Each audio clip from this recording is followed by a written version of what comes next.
Got a little bit of a leak in bead.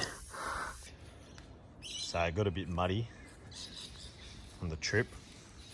I'll just change the brake pads out. I'll video the other side, change it. They weren't completely worn out, but it was squeaking a bit because I'd had a pebble stuck in behind the backing plate. I'm not sure where the pebble went. But yeah, she's pretty dirty. And I had to push the sidewall off a bit, so I've just cracked the front bead. I've got a bit of dirt and crap in there so the bead won't seat. So I'm just going to give that all a bit of a quick hose out and pop it back on. That should fix the problem. There's still so much dirt in there. It's all dirt that's got to come out. I've decided I'm going to split both beads because it's going to get all water inside the tyre. So it'd be better if I split both beads.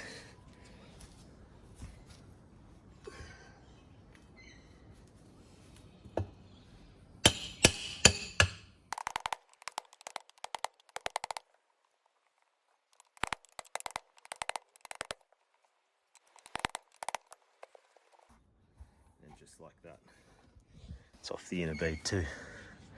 Woo! Mag wheels are bitches to get off. We'll see how we go. So my grandfather used to do this for a living, along with shearing sheep and a few others. Bless him, he's not with us anymore. But I'm just going to take this tyre off this rim. Now mag wheels are notoriously hard to do them by hand. That's why a lot of people just go to Bob Jane and do them by machine. The secret is not to get too greedy like I have there. Just a little bit at a time. Make sure that the back bit sits in underneath the bead. Probably should have shoes on doing this, but I don't. It's handy to have 3 levers to do it too, but I think I might get away with just using the 2.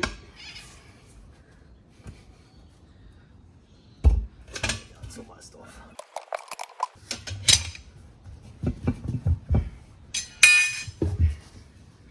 Let's pop back onto the bead again, I think. Yeah, it has. Oh, just a little bit of a shove.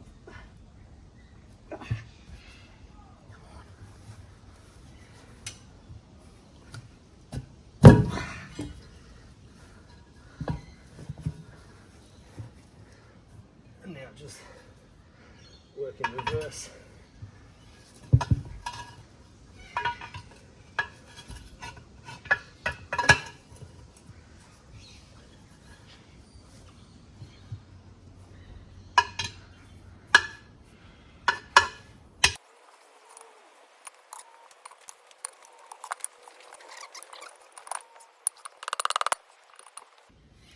Just a bit of pressure on them, and just by tapping the bead around, should just come out. Once you get close to halfway, it should just pop out. Just like that.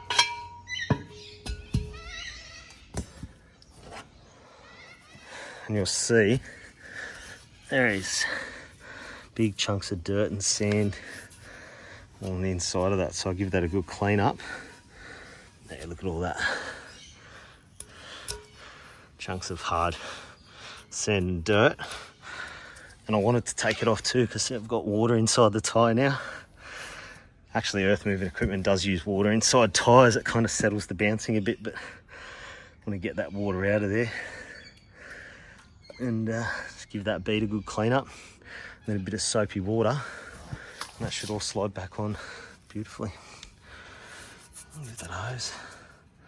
So it's the same this way, just in reverse. Got a bit of soap here. Put a bit of soap on the bead. Make it nice and slippery. Just a bar of soap. You can get a special soap for it. Now, one thing I didn't do that I should have done was mark where the tyre come off, because where the weights are, it balances the weight distribution in the tyre. It might be a little bit thicker in one place from manufacturer and whatnot, but I didn't do that.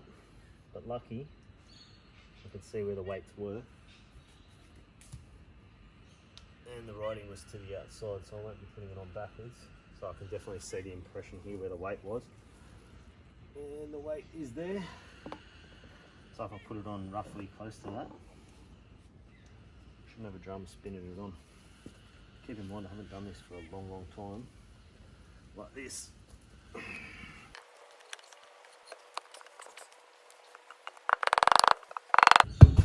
Just like that.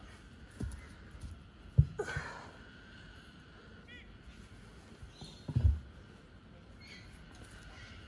weight is there. Should be able to just start pushing this on a little bit.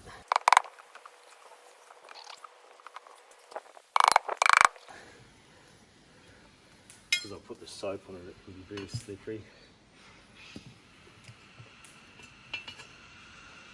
I want to get it just over halfway.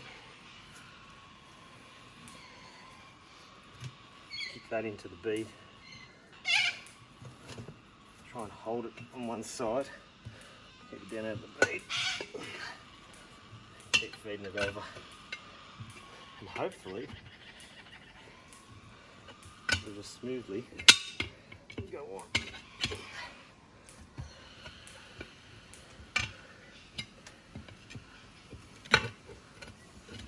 Don't get too greedy. Don't think you can just do the last bit all at once. Just a tiny little bit.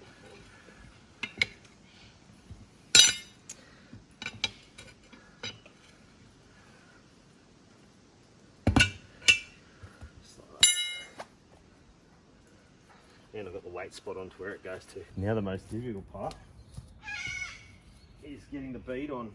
I've seen lots of guys do the spray the aerosol in there and then light it up. This way I'm just going to sit on it and put some weight on it, and hopefully the bead will seat and then inflate. But there's another really easy way you can do it, and if you use the prior preparation and planning method, you don't have to buggerise around and do it other ways. Which is you put a ratchet strap around the outside of it and tighten it up, and it forces the seats to the outer wall. Let's see how we go. Ah, didn't even need it.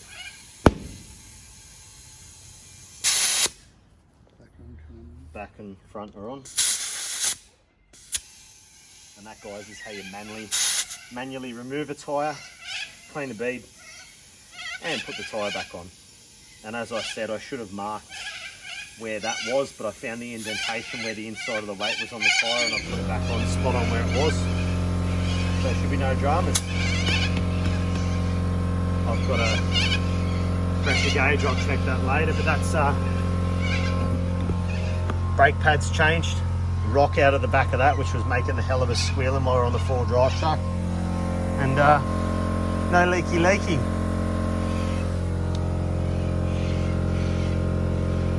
I definitely trust there's not a leak there at all. I can spray some soapy water around the outside of that and it'll bubble, but I've had it moist with the soap around there and I can't see any bubbles forming, so I'm pretty sure I've fixed the problem.